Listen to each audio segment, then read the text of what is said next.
And here you see yo-yo intermittent endurance level 2 test performances. Very high performances for elite footballers. If we compare with other intermittent sports, team handball, volleyball, we see lower values than for the footballers. The footballers are the world champions of the yo-yo test. What about the untrained? Yeah, they almost stop before they start. 200 meters. 200 meters. And these subjects are 25 years old. So we really need to do something for the untrained population. And after 4 months they do improve, but there's a long way, as you can see. But in terms of other important variables, large improvements are observed also for the untrained population. When we look at the heart dimension and the heart function, examined by echocardiography, we do see that the structure of the heart is affected by long-term participation in football. This is the left ventricular diameter, which is larger than for the untrained. We also look at the function of the heart. This is the diastolic function of the heart, which is much higher for football players than for untrained. But as you can see, for this parameter, the flexibility of the heart, it's actually affected very rapidly by football training.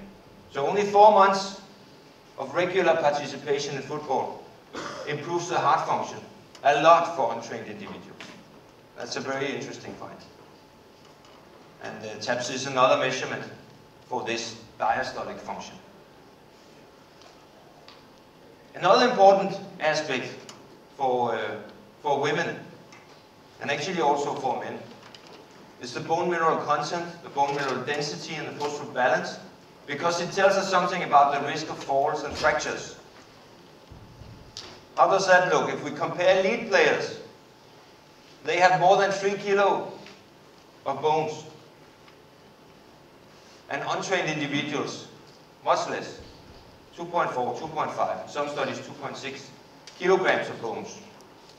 And it's only slowly affected by training. What about the number of falls in the flamingo test? It's very low for the elite players, it's very high for the untrained, but only 4 months of training actually improves the balance a lot. They haven't reached elite level yet, but they are on their way.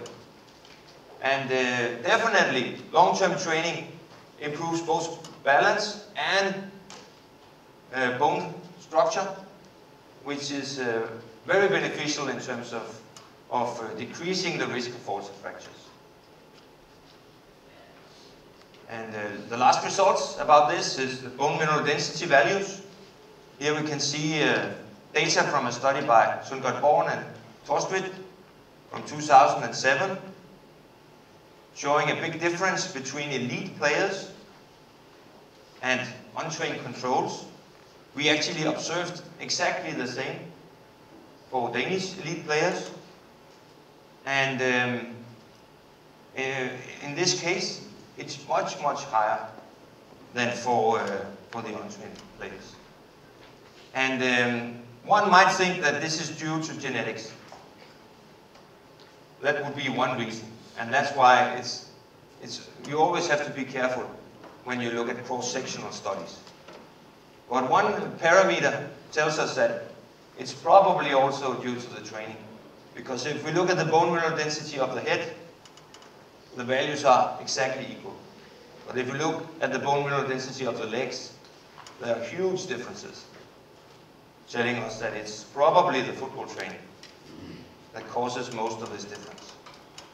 And in a recent training study, we looked at this particularly, doing PQCT scans, very advanced scanning method of the tibia, down here, and we saw that we compared the effect of football training and running.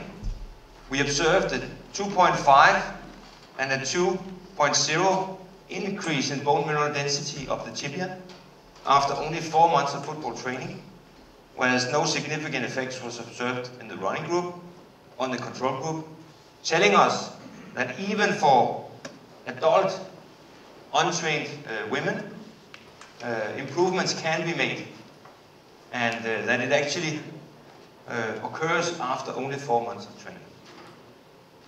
And this particular result caused some media attention, including New York Times, that were very interested in this aspect of football training for the general population in terms of health effects.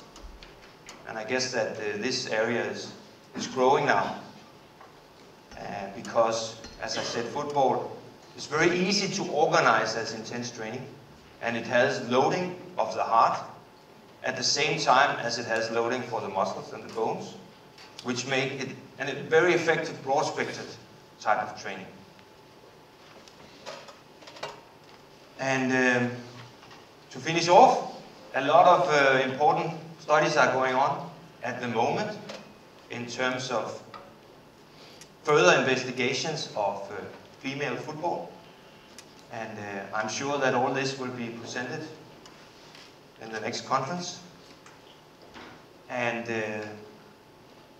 by that, I would like to conclude in terms of telling that elite women football is very intense, and we have to look carefully at the intense actions.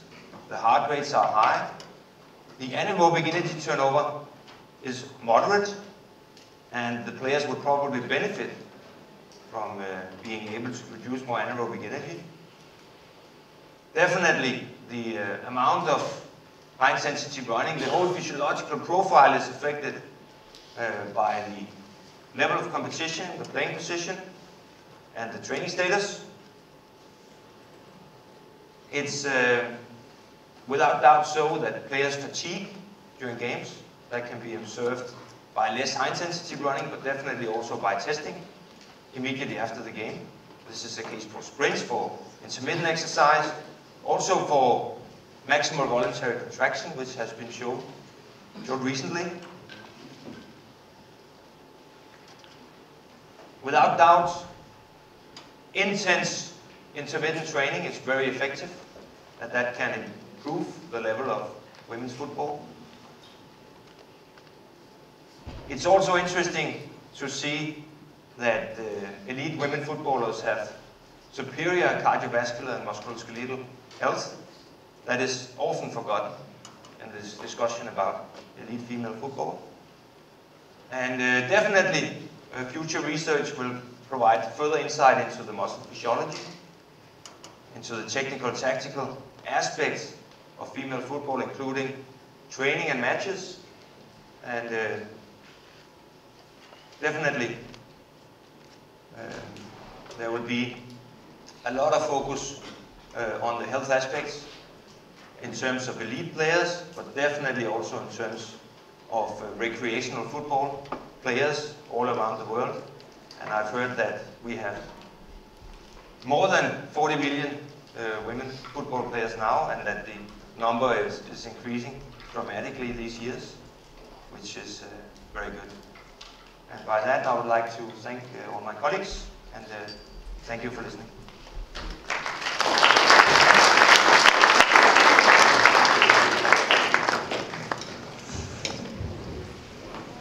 And you're welcome to ask questions.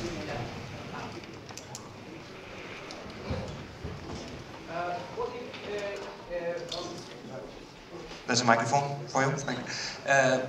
What if you have gone to 13 seconds in the speed endurance training? Would that have been enough? Because in a competition period, it's really hard, 25 seconds of maximum sprint. Have you tested that? We have done some sprint tests with longer resting periods, and definitely that postpone the fatigue if you have longer resting periods. And but this was in half of the effort. No, you used 25 seconds. If you use 13 seconds instead of 13 seconds. We haven't tested this with shorter durations. In terms of the scientific investigations, we believe that it's important test the protocol that's reproducible, and also that cause fatigue if it's there.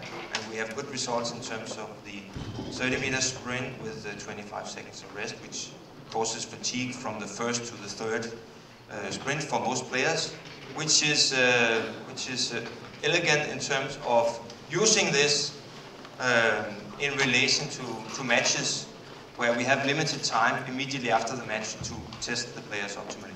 But other protocols are definitely also useful.